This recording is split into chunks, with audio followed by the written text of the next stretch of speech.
The cargo manifest showed 47 containers. Ruth Adeyemi had counted 46.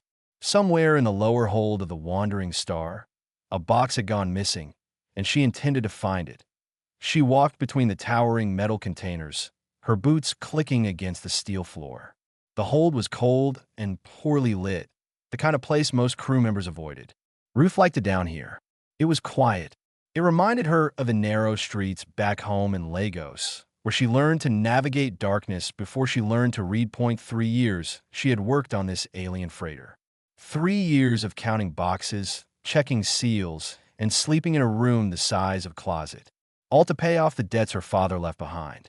He had been a good man, a doctor who treated anyone who walked through his door, regardless of whether they could pay. He died broke, but beloved. Ruth inherited both his debts and his stubbornness. She found the missing container wedged behind a stack of agricultural equipment. Container 7. Medical supplies bound for the hospital ship Gentle Dawn. Ruth made a note on her tablet and turned to leave. 5 figures blocked her path. They were Drithani. Gray-scaled skin, for arms each, and eyes that glowed faint yellow in the dim light. They wore mismatched armor and carried weapons that hummed with quiet energy. The largest one, a scarred male with a torn ear, stepped forward. "Human," he said. His voice was deep and rough, like gravel scraping against metal. "Move." Ruth did not move. She had seen Drithani before, at trading posts and stations. They had a reputation for violence, for taking what they wanted, but she had also noticed something most people missed. Their weapons were old. Their armor was patched. These were not wealthy raiders. These were desperate people. "What do you want?" Ruth asked. Her voice was calm. The scarred leader seemed surprised that she spoke instead of running. Container 7. The medical supplies. "Step aside, and you will not be harmed." Ruth glanced at the container behind her.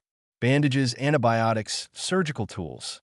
Basic supplies, but worth a fortune to someone who needed them. Worth even more to the colony hospital that was waiting for them. "Those belong to the Gentle Dawn," Ruth said. "They're going to people who need them." The leader laughed. It was not a pleasant sound. "We need them more. Our colony is dying. A plague has taken root. Our children are sick. Our elders are dead. We do not have time to negotiate with hospital ships and fill out forms while our families rot." His voice cracked on the last word. Ruth heard it clearly. Pain. Real pain. She understood desperation. She had grown up surrounded by it. But she also knew that stealing from one dying colony to save another was not a solution. It was just moving the suffering around. "I cannot let you take them," Ruth said. The leader stared at her. His forearms tensed. Behind him, his crew shifted nervously. One of them, a younger Drithani with unmarked scales, looked barely old enough to hold a weapon. "There are 5 of us," the leader said slowly, as if explaining something to a child. "One of you. You are small, soft, breakable. What exactly do you think you can do?" Ruth smiled. It was not a nervous smile or a brave smile. It was the smile of someone who knew something others did not. "You will need backup," she said. The Drithani laughed again, all 5 of them this time. The young one seemed relieved, as if he had been afraid she might actually fight. Ruth reached behind her, fingers finding the control panel on Container 7. She had memorized the layout of every container in this hold. She knew which ones had manual overrides, which ones were connected to the ship systems, and which ones were sitting directly above the coolant lines. "Last chance," the leader said. He raised his weapon. "Move, or we move you." Ruth pressed the button. The lights went out. Complete darkness swallowed the cargo hold. Ruth heard the Drithani cursing, heard their weapons charging with high-pitched whines. She was already moving, slipping between containers with the ease of someone who had spent her childhood playing in dark alleys while older kids tried to catch her. She heard the leader shouting orders. "Spread out. Find her. Use thermal vision," but Ruth had planned for that too. Her second button press had cracked the coolant line running beneath the floor. Cold mist began rising through the grates, filling the hold with a freezing haze that would turn their thermal sensors into useless static. She climbed onto a container and lay flat, listening. 5 heartbeats scattered through the darkness. 5 enemies who had never hunted in conditions like these. They were soldiers trained for open combat and direct confrontation. Ruth had grown up in Lagos.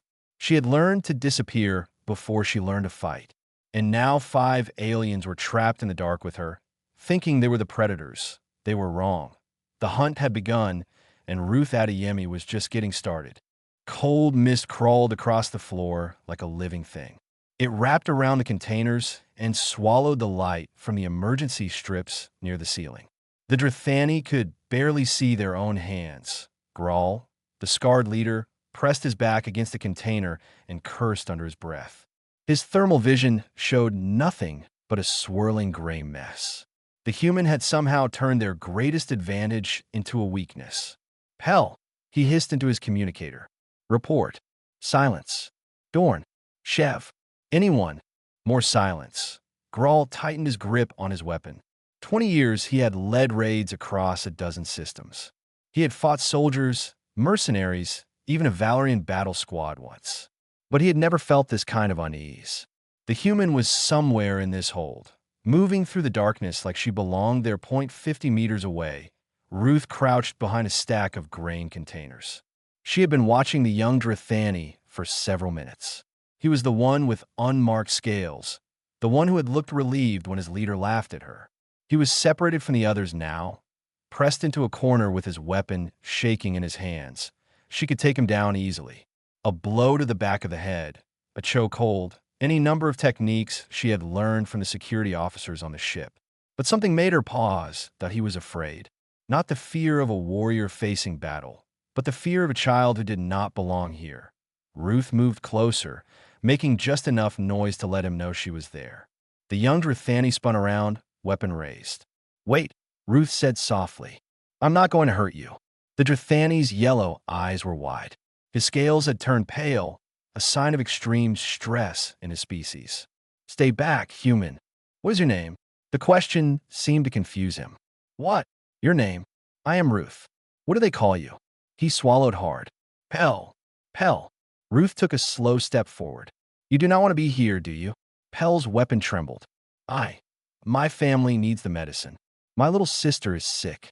Grawl said this would be easy. He said no one would get hurt. Ruth felt her heart twist. She had seen this before back home. Young men pulled into dangerous work because their families had nothing. They were not evil.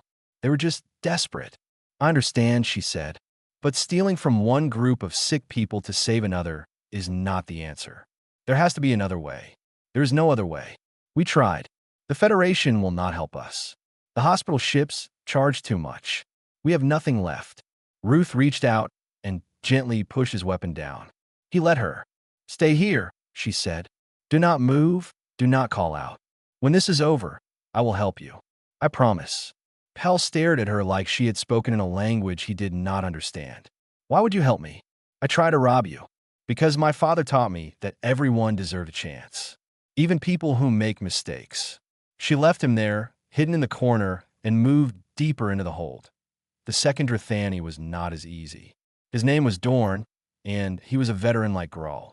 He had positioned himself in a narrow gap between containers, thinking it would protect his flanks. He was wrong.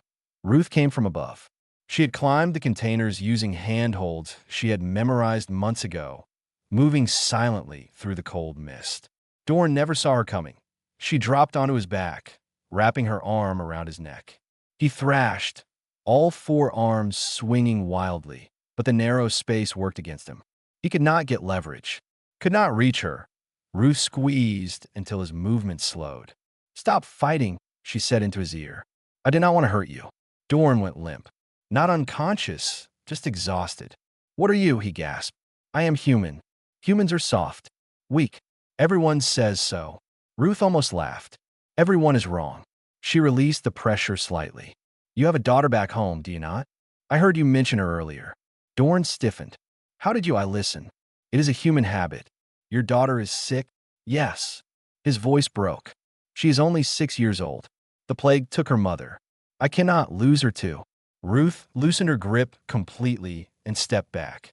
Dorn turned to face her, confusion and pain mixing in his yellow eyes. I'm going to help you, Ruth said. All of you, but not like this. You have to trust me. Trust a human. Trust someone who knows what it feels like to watch family suffer. She picked up his dropped weapon and placed it in his hands. Stay here. Do not fight me.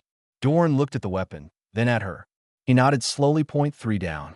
2 to go. Graal's voice crackled through the cargo hold, echoing off the metal walls.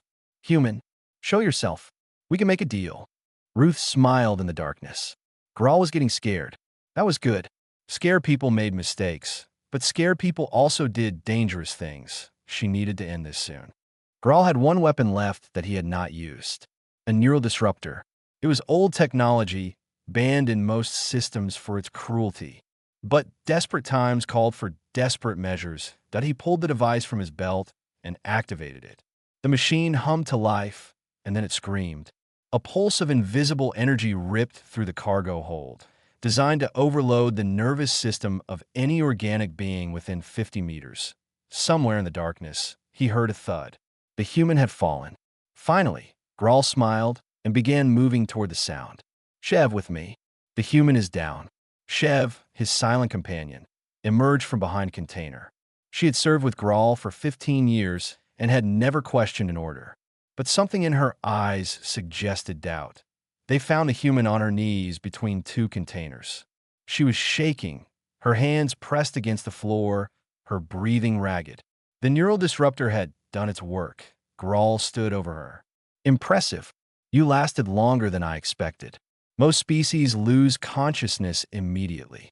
Ruth looked up at him. Her face was twisted in pain, but her eyes were clear. That hurt. Graal blinked. She was still conscious, still talking. The neural disruptor should have put her down for hours. How are you still awake? He demanded. Ruth forced herself to one knee, then to her feet. Every movement looked like agony, but she kept going. Humans are stubborn. That is not possible. The disruptor affects all organic neural systems. Ours are different. Ruth steadied herself against the container. We grew up on a planet with strong magnetic fields, constant electrical interference, even neural implants that mess with our own signals. Our brains learned to filter out noise a long time ago. Graal stared at her. He had heard stories about Earth.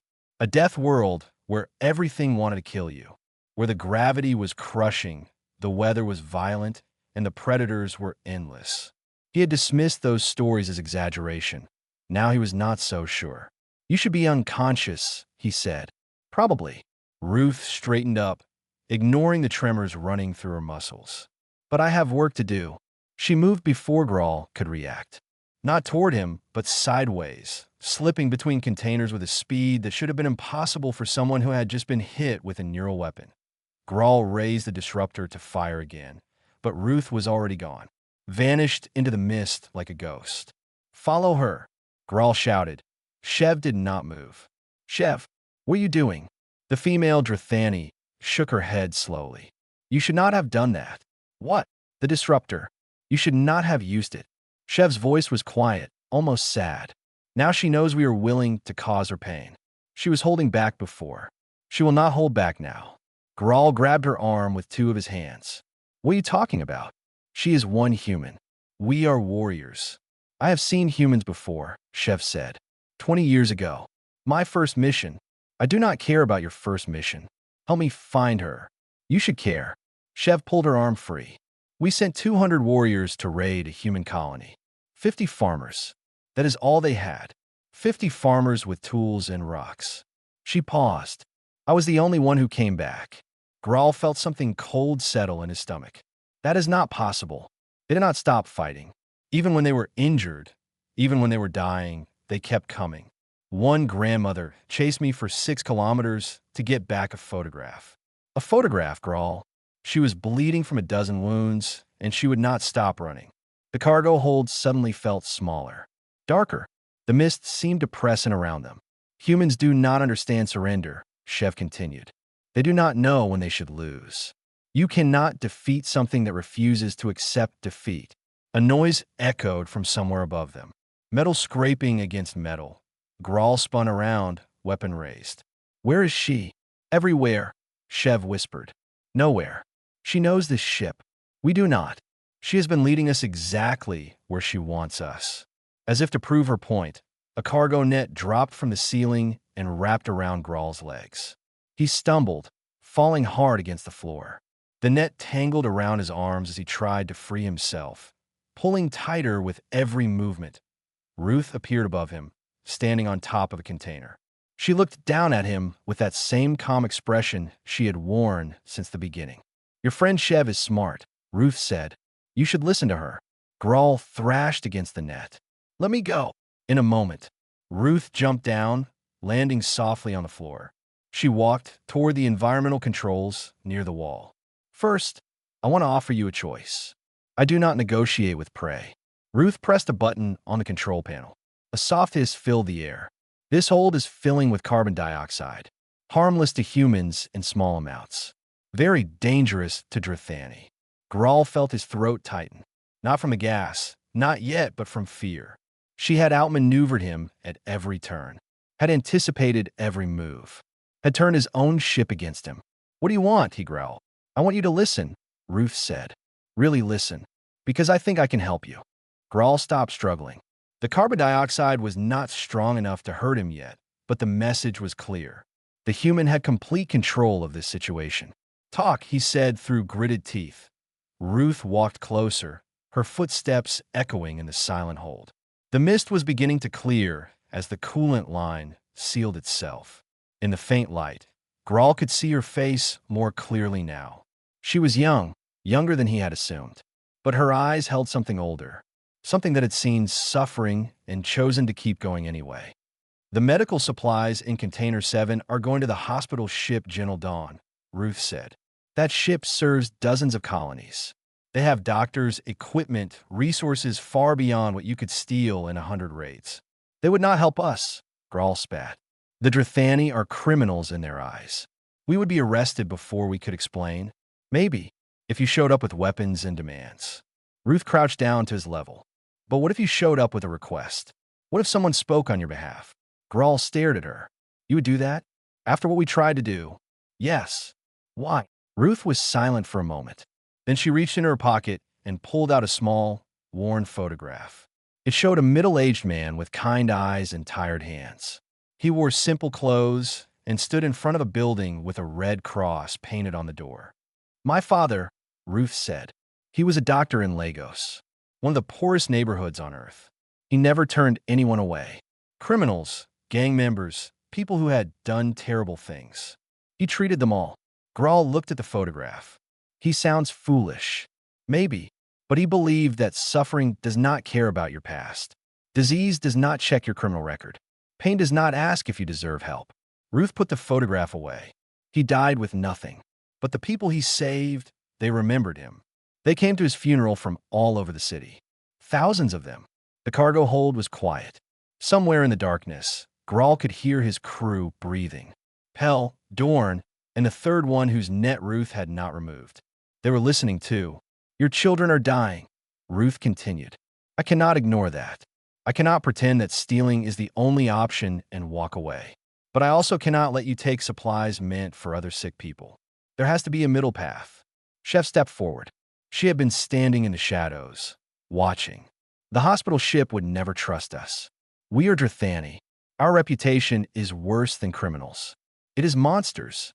Ruth turned to face her. "Then change the reputation. Start somewhere. Start here. It is not that simple. Nothing is simple, but everything starts with one choice." Ruth stood up and walked to the environmental controls. She pressed a button, and the hiss of carbon dioxide stopped. "I'm giving you a choice now. Surrender peacefully. Let me contact the Gentle Dawn. Let me explain your situation. If they refuse to help, you have lost nothing. But if they agree, our children might live." Graal finished quietly. Ruth nodded. Graal lay in the tangled net, staring at the ceiling. He had led raids for 20 years. He had taken what his people needed because no one would give it willingly. That was the Drithani way. The only way he knew. But his daughter's face kept appearing in his mind. Small and scared, lying in a bed too big for her. Asking why he could not make the sickness go away. He had promised her he would fix it. He had promised her everything would be okay. Maybe this was how he kept that promise. Not with weapons and threats, but with something he had never tried before. Trust. Shev, he said, help me out of this net. Shev hesitated. Are you surrendering? I am choosing a different path. He looked at Ruth. The human's path. The foolish one. Ruth smiled.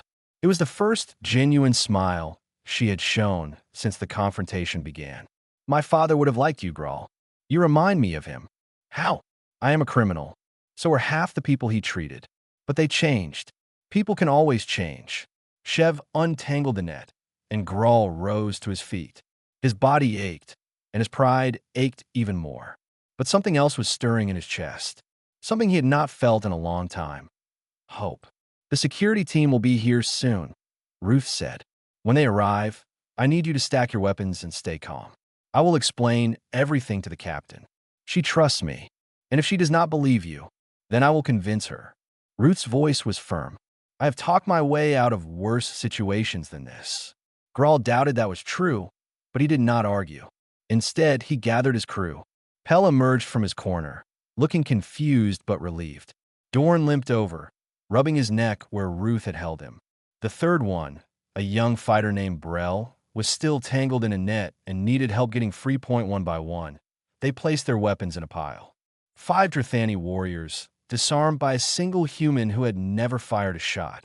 When the security team finally arrived, they found Ruth sitting on a container, sharing a bottle of water with her former enemies. The weapons lay untouched in a neat stack. The captain, a gruff insectoid named Churi, took one look at the scene and demanded an explanation. Ruth just smiled. It is a long story, but I think you are going to want to hear it. Captain Churi listened without interrupting. Her compound eyes reflected the dim lights of the cargo hold, giving nothing away. When Ruth finished explaining, the insectoid captain remained silent for a long moment. You want me to delay turning them over to the authorities, Churi finally said, for 12 hours, so you can contact a hospital ship and plead their case. Yes. They boarded my ship illegally. They threatened my crew. They tried to steal cargo under my protection. Yes. And you wanted to help them. Ruth did not flinch. Yes. Churi's antennae twitched. It was the closest thing to laughter her species could produce. 3 years you have worked for me, Ruth Adeyemi. 3 years of perfect inventory counts and 0 complaints. And now you ask me to risk my license for a group of Drethani raiders. I'm asking you to trust me. The captain turned to look at Grawl and his crew. They sat on the floor with their hands visible, surrounded by security officers. They looked defeated, exhausted, and something else. Hopeful. The Drethani colony is dying, Ruth continued. Children are sick. Families are being torn apart. They came here because they had no other choice. That does not make what they did right, but it makes it understandable. Many crimes are understandable, Churi said. That does not mean we forgive them. I'm not asking for forgiveness. I'm asking for a chance. Ruth stepped closer to the captain. The Gentle Dawn is 3 hours away. Let me contact them. If they refuse to help, you can turn Grawl and his crew over to the Federation. But if they agree, we might save an entire colony. Churi studied her for a long time. Ruth could not read insectoid expressions, but she knew the captain well enough to recognize when she was thinking hard. You truly believe this will work? Churi asked. I believe it is worth trying. The captain made a clicking sound with her mandibles. A sigh, in her species language. Contact the hospital ship. You have 12 hours. Ruth felt her shoulders relax. Thank you, Captain. Do not thank me yet. If this fails, you will share their punishment. Ruth nodded. She had expected nothing less. The communication room was small and cramped, designed for quick messages rather than diplomatic negotiations. Ruth sat in front of the screen and composed her thoughts. She had one chance to make this work. The face that appeared on the screen belonged to a Valerian named Sister Amara. Her species was known for their dedication to healing, their pale blue skin, and their absolute commitment to neutrality. They helped everyone, regardless of politics or history, but they also had memories, and the Drethani had given them plenty of bad ones. I am Ruth Adeyemi, she began, cargo specialist on the freighter Wandering Star. I'm calling on behalf of a group of Drethani who need your help. Sister Amara's expression hardened immediately. Drethani.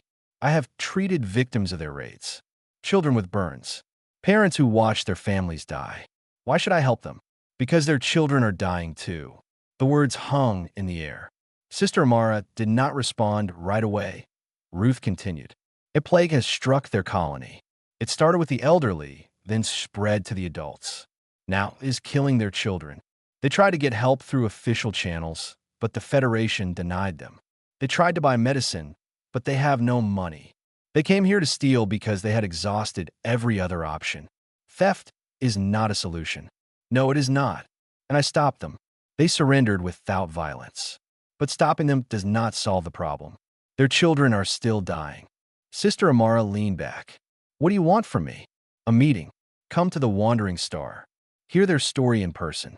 If you still refuse to help after that, I will accept your decision. But give them a chance to explain. And if I agree to this meeting, then you might save thousands of lives, including children who have done nothing wrong except be born on the wrong colony. Sister Amara was silent. Ruth could see the conflict in her eyes. The Valerian healers believed in helping everyone, but they were not naive. They knew that some people would take advantage of their kindness. I will come, Sister Amara said finally. But I have conditions. Name them. You will escort the Drethani leader to my ship personally. If anything goes wrong, you will be held responsible. Ruth did not hesitate. I accept. Then I will arrive in 4 hours. Prepare guests. The screen went dark. Ruth let out a long breath. She returned to the cargo hold, where Grawl was waiting under guard. When she told him about the meeting, his yellow eyes widened. She agreed to come. She agreed to listen. That is not the same thing. It is more than we have ever been offered. Grawl's voice was thick with emotion. Why are you doing this, Ruth? You owe us nothing. We threatened your life. Ruth thought about her father, about all the people he had helped who never deserved it, about the choice he made every day to see the good in people, even when it was buried deep. Everyone deserves a chance, she said, even people who make mistakes, especially them. Grawl bowed his head. If this works, I will owe you a debt I can never repay. You can repay it by being better, by teaching your children that there are other ways besides violence. Grawl looked at his crew, at young Pell, who had been terrified from the start, at Dorn, who just wanted to save his daughter, at Shev, who had tried to warn him about humans. I will try, he said quietly. I do not know if I can change, but I will try. Ruth smiled. That is all I am asking. Sister Amara arrived exactly on time. Her shuttle docked with a wandering star, and she walked into the meeting room with the posture of someone who expected to be disappointed. Ruth could not blame her. Grawl sat at the table, his 4 hands folded in front of him. He had cleaned his armor and tried to make himself presentable, but nothing could hide the weariness in his eyes or the desperation in his voice when he began to speak. He told Sister Amara everything. The plague that appeared without warning. The first deaths among the elderly. The way it spread through families like fire through dry grass. The children who started coughing, then stopped eating, then stopped breathing. He told her about the hospitals that ran out of medicine, about the doctors who worked until they collapsed, about the Federation officials who denied their requests for aid because the Drethani had too many criminal records, too much bad history. And then his voice broke. My daughter, he said, barely louder than a whisper. She is 7 years old. She learned to walk last year. She learned to say my name the year before. Now she lies in a bed that is too big for her, and she asks me why I cannot make her better. He pulled a small device from his pocket and placed it on the table. A hologram flickered to life. A tiny Drethani girl with pale scales and tired eyes, waving weakly at the camera. Her name is Vis, Grawl continued.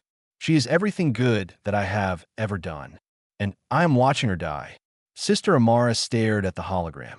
Her pale blue face showed no expression, but Ruth noticed her hands were trembling. I have treated thousands of patients, Sister Amara said slowly. I have seen suffering that would break most people, but I have also seen what the Drethani do to others. Your kind raided a colony I was serving on. I watched families torn apart, children orphaned.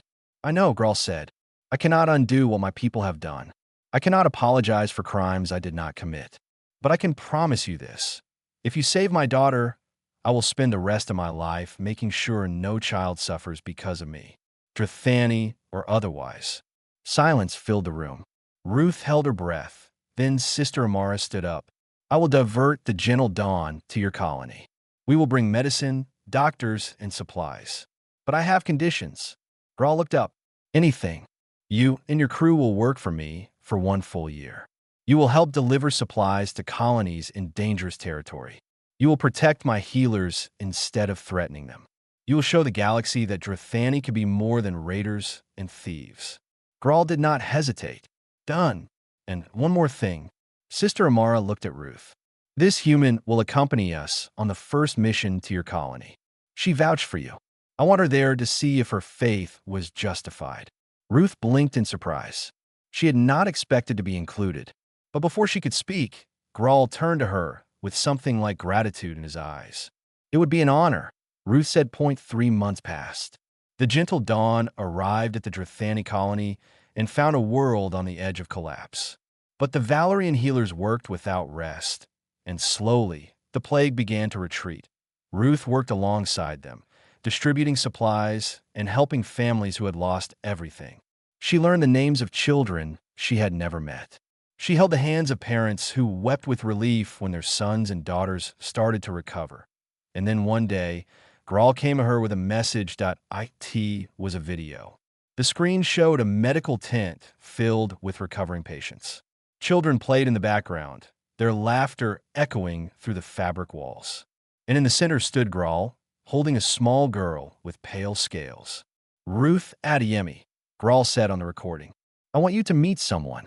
He turned the camera toward the girl. She smiled shyly and held up a piece of paper. It was a drawing, crude but recognizable. A human figure with a big smile, surrounded by 4-armed aliens. Above the image, written in careful letters, was a single word, friend. My daughter asked me to tell you something, Grawl continued. His voice cracked. She said thank you for sending the angels. I told her it was not angels. It was just one human who did not know how to quit. The video ended. Ruth watched it again. Then a third time, she thought about her father. About the thousands of people who came to his funeral because he never stopped believing in them. About the debts she had taken on to honor his memory. She was still paying those debts. Still counting cargo and sleeping in a room the size of a closet. Still working toward a day when she could finally be free. But right now, sitting in her tiny cabin with a child's drawing on her screen, she felt richer than she had ever been. Her communicator beeped. A message from Captain Churi. The cargo manifest showed 47 containers, and one needed inspection. Ruth stood up, stretched her tired muscles, and headed for the cargo hold. The work was never done. But that was okay. Ruth Adeyemi had never been good at quitting anyway.